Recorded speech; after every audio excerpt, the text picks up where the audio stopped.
Bonjour à tous. Aujourd'hui, nous allons parler d'un thème particulier puisqu'il s'agit d'une fiction. Ce n'est pas un fait divers ni du true crime donc, mais aujourd'hui nous allons parler fiction. Si vous avez vu ma vidéo d'introduction ou si vous avez juste lu mon à propos de la chaîne, vous savez déjà que j'élargis ce thème de la chaîne à autre chose que juste du true crime. C'est-à-dire que je veux aussi faire de la fiction, de l'analyse de fiction et aussi de l'analyse de faits un peu plus généraux qui arrivent dans le monde. En fait, c'est trois gros thèmes, c'est-à-dire que donc le truc comme tout le monde connaît. L'analyse de fiction, c'est pas n'importe quelle fiction, ce sont des fictions qui restent dans ce même thème, à savoir le pire de l'être humain entre guillemets, et le troisième gros thème, c'est tout ce qui est crime, mais plus groupé, c'est-à-dire qui atteint beaucoup de monde.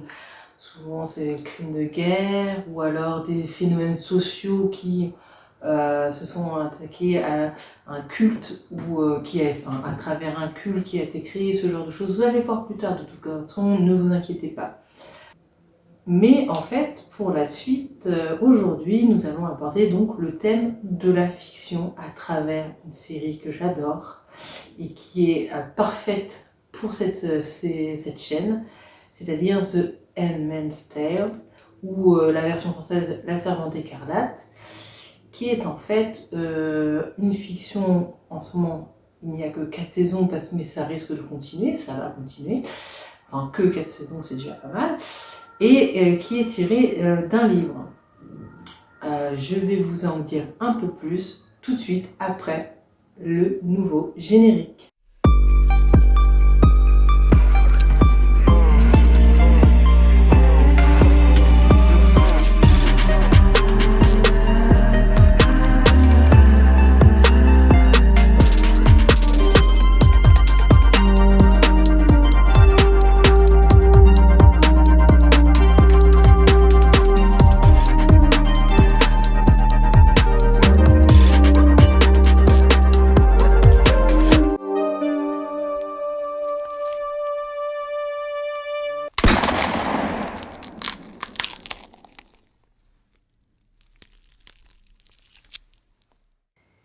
Alors, comme je vous l'expliquais en début de vidéo, cette série est tirée d'un livre de Margaret Atwood, qui est en fait un livre qui ne prend place que sur la saison 1. Tout ce qui suit les autres saisons sont en fait hors livre, après le livre, et plus précisément ça a été pris en compte quand même avec l'accord de l'écrivaine, puisque elle est encore en vie, hein. Tous les bons écrivains ne sont pas morts, n'est-ce pas? Et elle a participé notamment au tournage. Elle a fait un petit caméo dans la saison 1, au tout début, je ne sais plus si c'est l'épisode 1 ou 2, enfin, elle fait une petite apparition, clin d'œil. Il y a aussi d'autres clins d'œil dans la série avec les initiales MA, comme Margaret Atwood. Mais en fait, donc, ce qu'il faut savoir sur ce livre et sur la série donc, c'est que quand Margaret Atwood a écrit ce bouquin, c'est une histoire fictive, certes. Je vous expliquerai tout de suite après de quoi il s'agit, quel est le monde qui a été créé par l'autrice. Mais il faut savoir que même si c'est un monde fictif qui se passe donc aux États-Unis, après un coup d'État d'une sorte de communauté religieuse, c'est pas vraiment une communauté, mais une faction politique très ancrée dans la religion, je vous expliquerai plus en détail après, tout ce qui engendre ce nouveau monde qui s'appelle Gilead, et tout ce qui le régit, en fait, c'est une inspiration de ce qui se passe même encore maintenant réellement dans le monde, c'est-à-dire qu'elle s'est inspirée de plusieurs systèmes dictatoriaux qui existent réellement un peu partout dans le monde. C'est juste qu'elle a tout rassemblé dans un même univers, un même pays qui s'appelle ici Gilead. Donc, même si c'est fictif, l'histoire est fictive, tout ce qu'elle décrit, c'est passé. Et c'est aussi pour ça que ça matche parfaitement avec notre labo, puisque notre thème du labo, c'est un peu le pire de l'être humain à travers le monde. Et bah, c'est exactement ce qu'elle a fait dans son livre. Et du coup, c'est pour ça que j'ai voulu introduire le thème fiction avec The Handmaid's Tale. Alors, pour commencer, je vais déjà vous expliquer quel est ce monde. Et ceux qui connaissent déjà la vidéo, ça me ferait extrêmement plaisir que vous me donniez des commentaires pour savoir si vous pensiez la même chose que moi, si vous avez des avis contradictoires mais constructifs. J'adorerais partager avec vous les différentes opinions. Donc voilà, on est parti. Nous allons pouvoir découvrir cette fabuleuse histoire.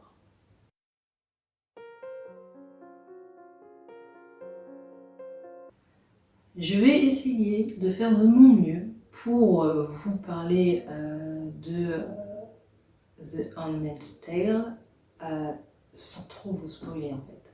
C'est très compliqué parce que je vais parler de l'évolution des personnages, donc c'est compliqué de ne pas parler de ce qui se passe.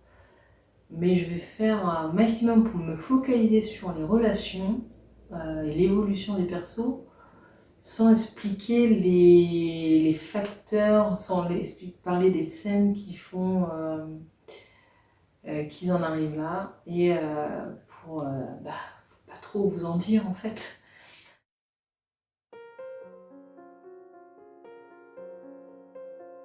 Dans un avenir proche, la combinaison de pollution environnementale et de maladies sexuellement transmissibles a entraîné une baisse dramatique de la fécondité qui a pour conséquence un taux de natalité extrêmement bas.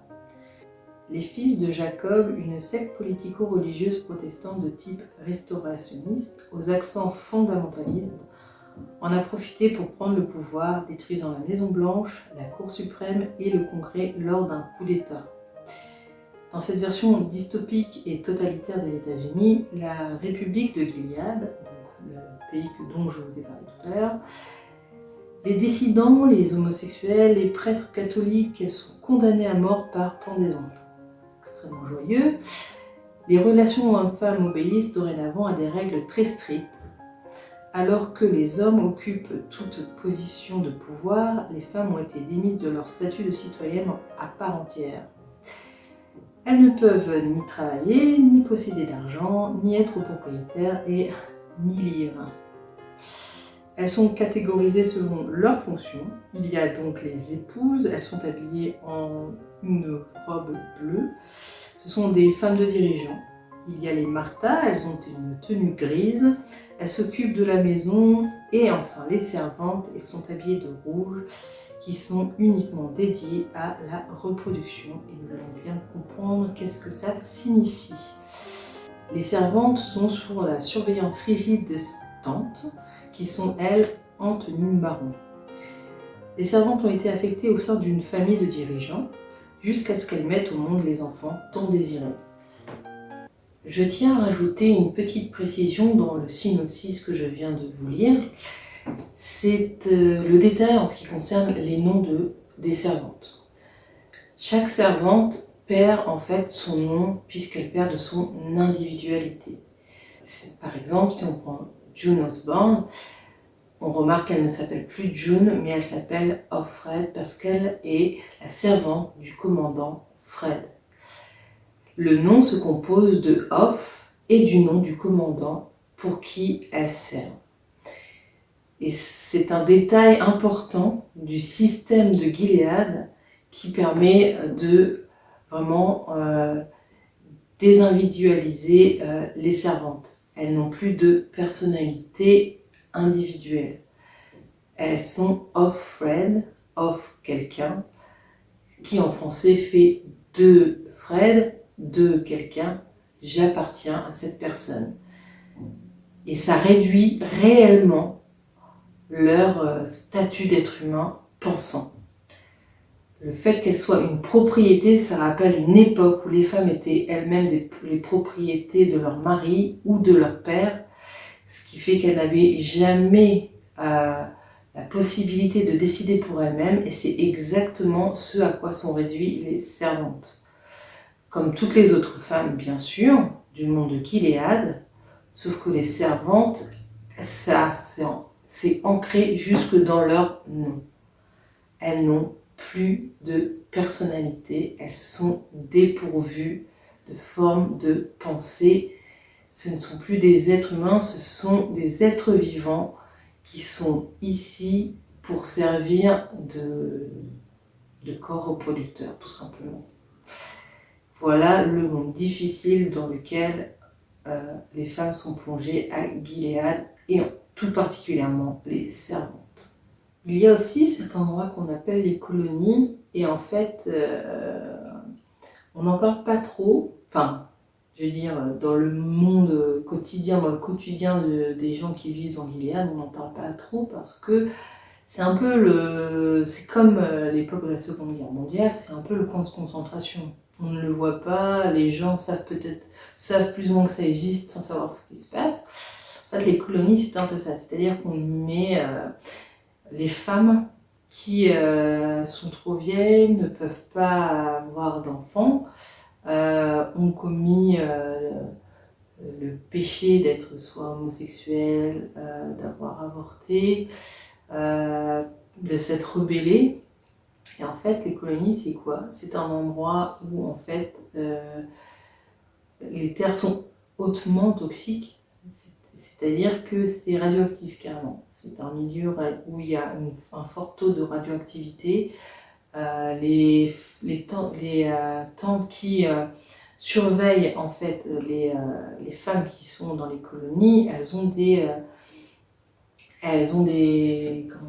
le costume nécessaire pour ne pas subir la radioactivité, mais les femmes qui y travaillent, elles ont rien pour les protéger, et elles sont censées creuser les terres.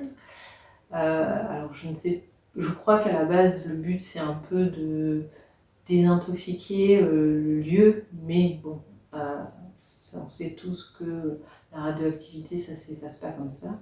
Mais c'est plutôt une forme de punition qui sert entre guillemets un peu, puisque c'est un début de assainissement de ce milieu toxique. Et on en parle dans la série parce que des personnages comme Emily vont s'y retrouver.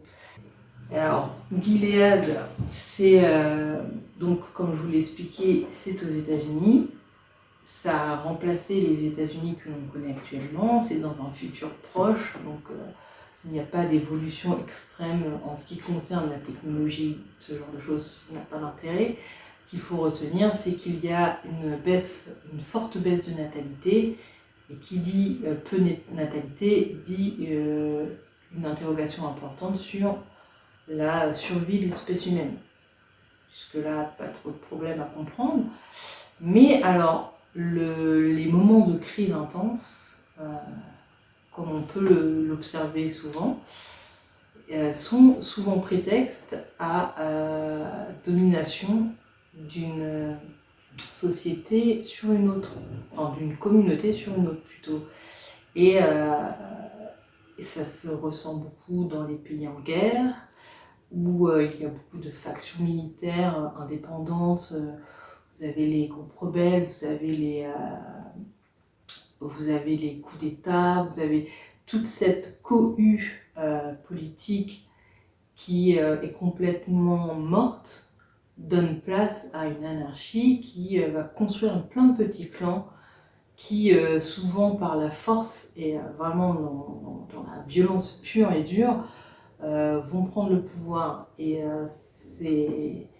c'est souvent dans le chaos, dans la peur et qu'on crée ce genre de violence. Et c'est ce qui s'est passé dans le monde de Gilead.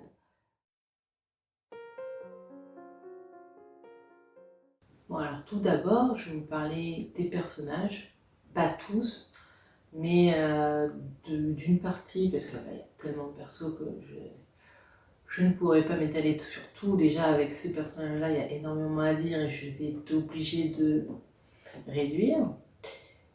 Donc, vous avez le personnage de June Osborne, c'est le personnage principal, qui va être une servante. Vous avez son mari, Luke Bancolé, qui est son mari avant Gilead, qui lui s'est fait attraper dès le début, mais qui a quand même survécu et finalement se retrouve au Canada. Ensemble, ils ont une fille qui s'appelle Anna, qui elle aussi s'est fait capturer et qui est à Gilead, qui est elle une enfant qui est élevée par un autre couple commandant et sa femme. Ensuite, en dehors du groupe de O'June, vous avez comme personnage principal Serena et Fred Waterford, qui sont en fait ceux chez qui June va vivre et qui sont à l'origine de l'idéologie de Gilead, surtout Serena. Et ça, je vous l'expliquerai plus tard. Vous avez d'autres personnes importantes qui sont des servantes. Vous avez Emily, qui est une ancienne scientifique professeure qui est en couple avec une femme donc homosexuelle et qui a un fils. Sa femme et son fils sont en sécurité au Canada, mais elle s'est fait attraper en tant qu'américaine et est aujourd'hui une servante donc, à Gilead. Et vous avez aussi Janine, qui est une autre servante, qui elle est devenue servante parce que elle a déjà un enfant et elle a déjà avorté. C'est un personnage naïvement positif, on va dire ça comme ça.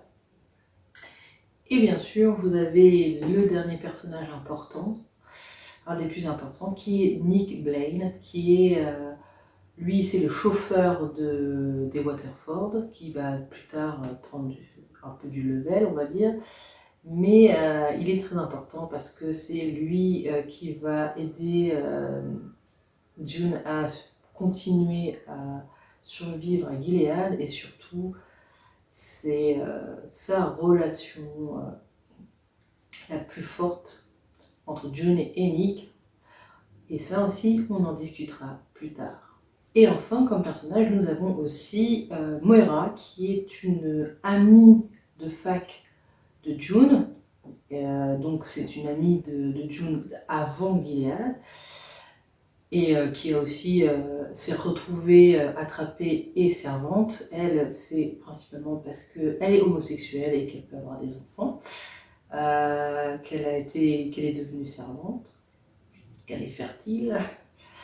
Et vous avez Tante Lydia qui, elle, est une éducatrice de servantes, mais à la manière très, très dure, et qui donc fait partie de ce qu'on appelle les tantes, celles qui sont là pour former les futures servantes. Elle est un peu entre le chaud et le froid parce que elle aime beaucoup ses filles, et sauf qu'elle est... qui aime bien châtie bien, elle sait très bien le mettre en place. Voilà, voilà.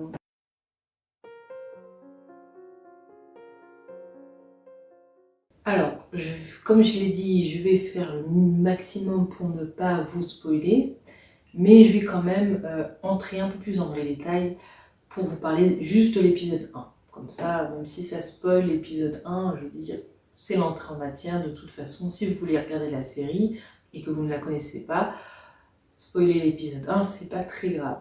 Je vais essayer de ne pas spoiler les autres. Alors, dans l'épisode 1, c'est un peu l'épisode de présentation et qui met à la fois le ton, parce qu'il est très dur, directement. Il explique clairement le monde de Gilead, même si les détails arrivent au fur et à mesure sur les autres épisodes, et la présentation des personnages que je vous ai cités. Donc, dans l'épisode 1, on suit June, et dans l'épisode 1, on découvre assez rapidement une scène horrible qui est la scène où on voit des gens pendus contre un mur, et il y a aussi des traces de sang, si je me souviens bien. Et en fait, on voit tout de suite que non mais en plus c'est un monde hostile où on meurt facilement, a priori, mais c'est parce que c'est exposé en fait. On se retrouve à l'époque de l'Inquisition où on ne brûle pas les sorcières, mais on expose les hérétiques morts pour que les gens comprennent que bah, il faut faire gaffe, quoi, qu'il y a des règles et que tous ceux qui ne suivent pas ces règles, ils finissent pendus comme ça. Ou pire, parce qu'on voit qu'il y a des traces de sang et on se doute que c'est pas la pendaison qui a laissé les traces de sang. Et d'ailleurs, ce sont les servantes qui sont dans l'obligation de nettoyer le mur. C'est pour que elles qui sont en statut le plus exposé au danger, étant donné que c'est quand même des femmes qui sont violées, qui n'ont le droit à rien et qui sont en totale servitude, elles auront peut-être plus tendance à vouloir se rebeller, et bah, en leur faisant nettoyer les traces des gens qui ne respectent pas les règles, c'est un peu un rappel à l'ordre assez violent pour leur dire attention. On a aussi quelques flashbacks, pas de avant Gilead, mais au début de Gilead, à savoir comment on éduque, entre guillemets, les servantes. Et on a ce modèle à travers donc June. Vous avez aussi Janine. Et Janine, en fait, donc, quand elle arrive en tant que servante dans l'espèce de centre qui forme les servantes, elle est encore dans son monde d'avant-Gilead où elle donne son opinion, elle s'en fiche complètement. Et à un moment donné, elle envoie balader Tante Lydia, mauvaise idée, elle envoie balader et elle va être punie assez sévèrement puisqu'on va lui énucléer l'œil.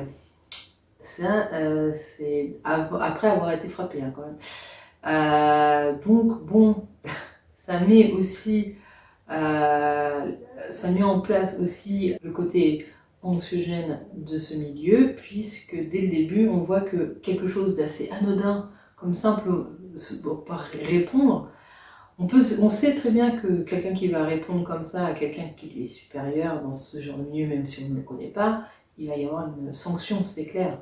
Mais ce type de sanction qui est quand même l'ablation d'un œil, ça met le ton quoi. Ensuite, vous avez aussi, dès le premier épisode, ce qu'on appelle la cérémonie. C'est-à-dire que les servantes, donc une fois par mois, pendant leur ovulation, elles vont devoir subir ce qu'on appelle la cérémonie, à savoir le fait que la femme du commandant maintient la servante dans le lit. Normalement, c'est une forme, c'est traduit dans le livre des fils de Jacob, comme le fait d'avoir un contact avec la servante, celle qui va réceptionner la semence et va mettre au monde l'enfant du couple. Et du coup, c'est une forme d'osmose. Sauf que finalement, ça se ressemble surtout à une osmose qui ressemble à restreigner les bras de quelqu'un pour qu'il se fasse violer, puisque le commandant qui se trouve face aux deux femmes est là pour faire sa basse besogne d'avoir un rapport sexuel tout à fait aseptisé, même encore habillé, tout le monde est habillé, et sans émotion, puisqu'on n'a pas le droit de ressentir de plaisir. Voilà, voilà. Donc tout ça, c'est pour présenter le monde de Gilead. Dès le premier épisode, on montre la dureté de ce monde. Et on est plongé aussi violemment parce que c'est pour que le spectateur, le téléspectateur comprenne la violence que subissent ces femmes qui sont entrées dans un monde qui a été complètement transformé et pour montrer à quel point c'est un monde hostile aux femmes. Et voilà pour l'introduction du premier épisode.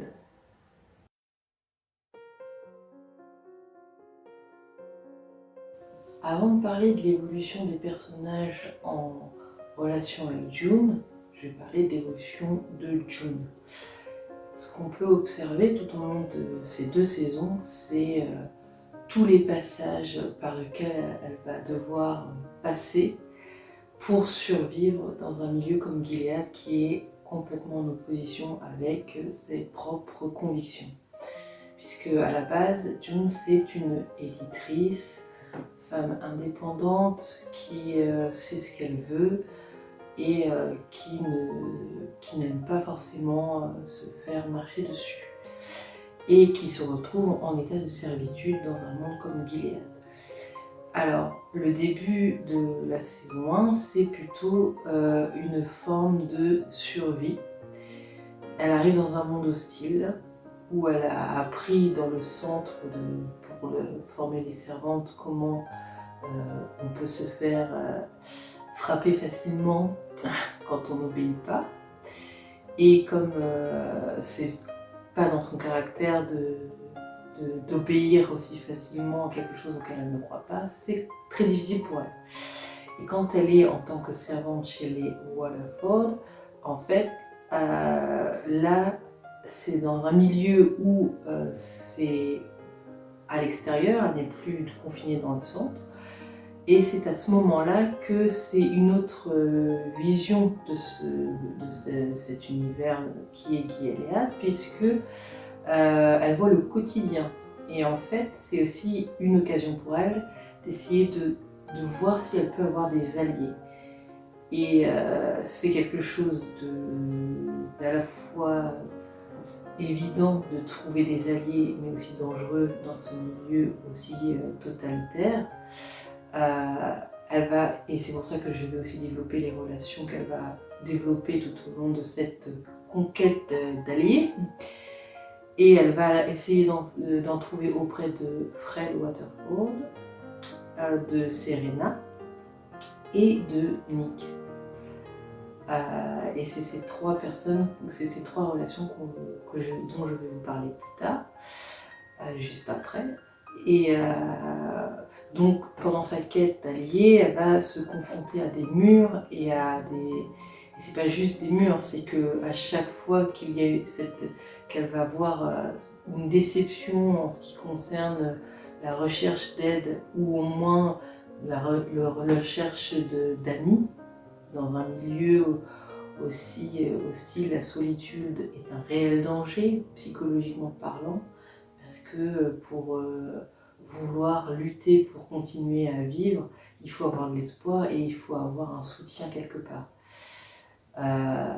Sinon c'est vraiment très difficile. Et en fait elle va croire en sa relation avec Fred, ça ne va pas fonctionner. Elle va croire en sa relation avec Serena, ça va être chaud et froid, vous allez voir, c'est assez compliqué. Et elle va aussi voir avec Nick.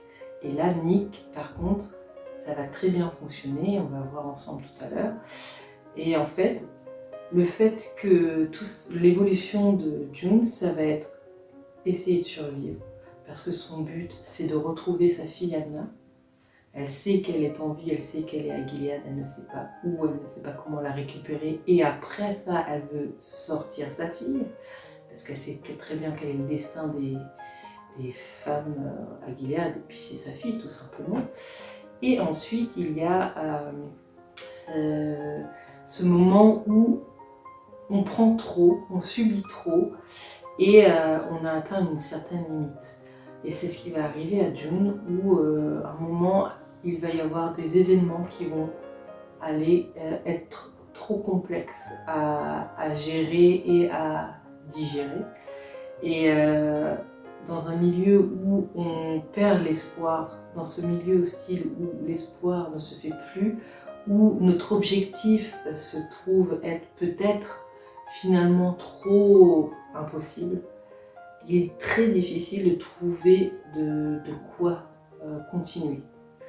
Et c'est ce qui va se passer parce que son unique soutien, qui est Nick, va être aussi ébranlé pour des raisons que je ne vais pas développer parce que sinon c'est du gros spoil.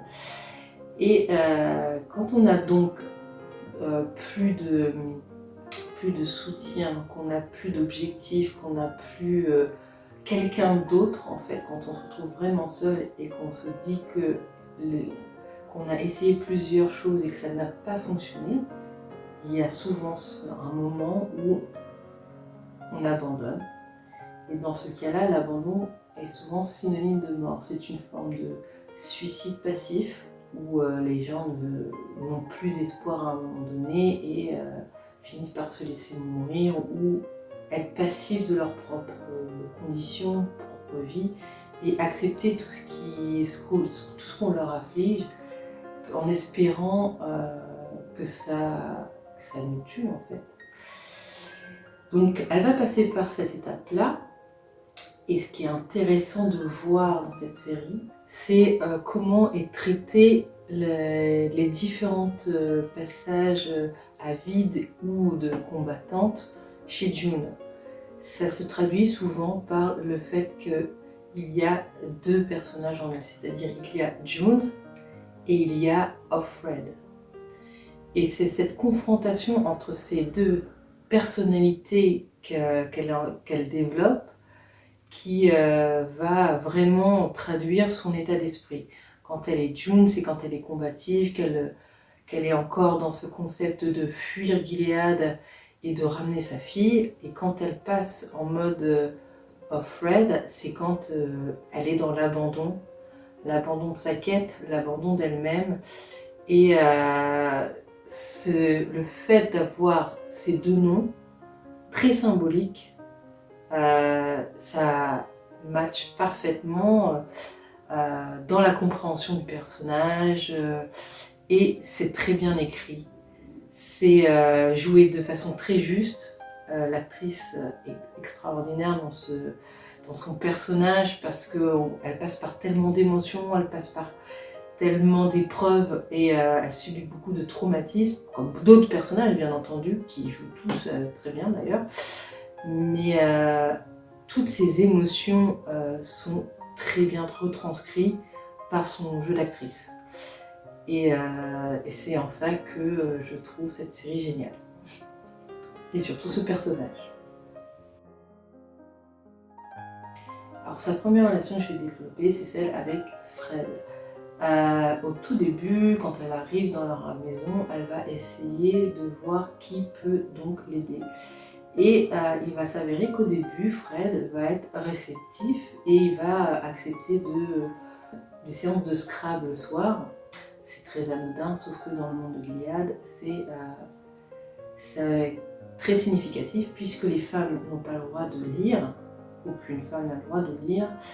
Et en plus, les commandants n'ont absolument pas le droit de voir leurs servantes seule à seule. Et il va, dans ce cadre de ces séances de Scrabble, discuter normalement avec elle, écouter son opinion, il va même lui présenter des magazines et il essaie de l'amadouer. Et en fait, elle va croire que c'est un allié, jusqu'à ce qu'elle comprenne qu'en fait, il fait ça parce qu'il est attiré physiquement par elle et qu'il veut juste essayer de faire en sorte qu'elle soit elle aussi attirée par lui. Et elle va être obligée d'entrer dans ce jeu de séduction pour survivre, tout simplement, parce que très concrètement, Fred Waterford, c'est quelqu'un qui a un énorme pouvoir sur elle et sur Gilead, et que le moindre faux pas, c'est la mort. Mais c'est très bien fait parce qu'on voit comment elle arrive à mentalement prendre sur elle et quel est son système de survie mentale pour accepter cette démarche. Vous allez voir que ça aussi c'est extrêmement bien écrit. Sa deuxième relation, c'est celle avec Serena. Alors pour comprendre, il faut savoir que Serena, elle est à l'origine de cette histoire des fils de Jacob, parce qu'elle a écrit un livre pour dire quelle était la place des femmes dans un contexte où il y a une forte baisse de natalité. Et ensuite, elle a créé avec Fred ce monde qui est devenu Gilead. Cette idée, ça vient d'elle. C'est elle qui a voulu construire cette idéologie qui lui a complètement échappé, puisqu'il n'était pas convenu dans sa vision des choses que les femmes soient soumises à ce point. Les femmes n'étaient pas censées être écartées de la vie politique, surtout qu'elle en est à l'origine. le fait que les femmes ne puissent pas lire alors qu'elle était écrivaine, c'est quelque chose de très dur qu'elle n'avait pas non plus choisi. Et c'est un peu ça qui va jouer énormément dans sa relation avec June. Parce que maintenant qu'elle est à Gilead en tant que femme de commandant, même si elle est respectée pour son statut, c'est surtout Fred qui récupère tous les lauriers. Et en fait, la relation qui se développera avec June, c'est que ça va être le chaud et le froid, c'est-à-dire qu'à un moment, elle va être l'alliée de June, et à des moments, elle va être sa pire ennemie. Et qu'est-ce qui va faire cette différence? C'est que ce qu'il reste en gros à Serena, vu que c'est un monde qui a été créé où Fred n'est plus intime avec elle, il ne semble plus très amoureux de sa femme. Elle n'a plus grand chose, elle ne peut plus rien faire, et c'était une femme, une intellectuelle, même si on n'est pas pro Serena par rapport à ses idéaux, ça reste une intellectuelle avec ses idées qui avait une forme de pensée très forte. Et là, ce qui lui reste, c'est juste attendre d'avoir un enfant pour avoir l'amour de quelqu'un, d'un autre être, puisque Fred l'a complètement abandonné. Ce qui va être complexe, c'est que d'un côté, elle veut que June lui donne son enfant, puisque c'est la servante, c'est son rôle. Et du coup, chaque fois qu'elle va être déçue que June ne se tombe pas enceinte, elle va devenir agressive et violente. Par contre, quand June va réussir à se rapprocher de Serena et va lui faire revenir à cette époque où elle pouvait discuter avec quelqu'un, elle pouvait donner ses opinions, elle pouvait échanger. Il y a plusieurs moments comme ça où notamment en l'absence de Fred, parce qu'il a été hospitalisé, je ne rentre pas dans les détails, Serena va demander à June de l'aider à écrire des dossiers en se faisant passer pour Fred. Ce qui va la faire revenir à cette époque où elle crée Gilead, où elle n'était pas encore évincée du milieu politique. Et June va l'aider et elle va retrouver son rôle de rédactrice. Et ensemble, cette période-là, qui dure je crois plusieurs mois, elles vont être complètement liées et alliées. Chaque fois que June et Serena s'entendent bien, ce sont les moments où l'une comme l'autre retrouvent leur statut d'avant Gilead. Mais ce qui va faire que chaque fois ça va se briser, c'est que Fred revient toujours. Et chaque fois que Fred revient ou s'aperçoit qu'il s'est passé, que June et Serena se sont rapprochés, il va venir remettre Serena à sa place de façon extrêmement sévère. Et cette remise en place violente va se répercuter sur June, puisqu'à chaque fois, Serena va se venger sur June pour lui avoir fait ressentir quelque chose qu'elle avait perdu. C'est pour ça que c'est vraiment une relation je t'aime moi non plus. Et enfin, la dernière relation que je vais expliquer, celle avec Nick. Alors celle avec Nick, c'est une réelle relation amoureuse qui va débuter d'abord de la même façon que les autres, à savoir June cherche un allié. Et très vite, Nick va répondre à cette demande de soutien, puisque en fait, même si il est du côté des commandants, il n'est pas encore commandant mais il va le devenir, même si il est un œil, donc quelqu'un qui est là pour surveiller et balancer si quelqu'un fait un écart, on se rend compte au fur et à mesure que il fait surtout ça lui-même pour survivre et que il n'est pas tant pro-Gilead que ça, qu'il a un respect de la femme qui ne correspond pas réellement au système de Gilead, mais il se fait, son but à lui, c'est de se faire discret et de respecter les règles, surtout ça. Son leitmotiv, c'est le respect des règles pour s'en sortir. Et au fur et à mesure que leur relation avec June va se développer, et bah, Nick va complètement briser son système de vie, puisqu'il va briser toutes les règles pour sauver June à chaque fois. Et qu'est-ce qui va faire que June va répondre à ce sentiment au-delà de il l'aide? C'est que c'est aussi le seul personnage qui permet à June de rester June et de ne plus être Offred. C'est aussi le premier personnage qui va l'appeler par June et non plus par Offred. C'est la première personne à qui elle va donner son véritable nom parce qu'elle veut que lui l'appelle par June et qu'en fait il parle à son ancien elle. Elle n'a pas peur de dire qui elle est. Elle n'a pas peur d'être cette personne qu'elle n'a plus le droit d'être à Gilead. C'est-à-dire qu'à chaque fois qu'ils vont parler, qu'ils vont être ensemble, ça va être quelqu'un qui va être à l'écoute, quelque chose auquel elle n'a pas le droit. Il ne va jamais lui donner des ordres et elle lui demande de ne pas le faire. Il comprend pourquoi et il ne le fait pas. Les seules fois où il va s'opposer à elle ou son opinion, c'est quand ce qu'elle va vouloir est trop dangereux pour elle-même. Et que effectivement, dans ce cas-là, elle ne se rend pas compte de sa mise en danger et il lui met des stops à ce moment-là. Donc leur relation, elle est très importante parce que c'est ce qui va permettre à June de continuer à se battre et de survivre jusqu'à la fin de la saison 2, puisque c'est dans la saison 2 qu'il va y avoir ce moment de relâchement où elle va se laisser mourir et bah, Nick ne va pas la laisser faire tout simplement. Et ce qui est bien dans la façon dont cette relation est écrite, c'est qu'elle n'est pas surjouée ou trop romantisée. Tous les codes de la comédie romantique ne sont pas dans ce genre de série.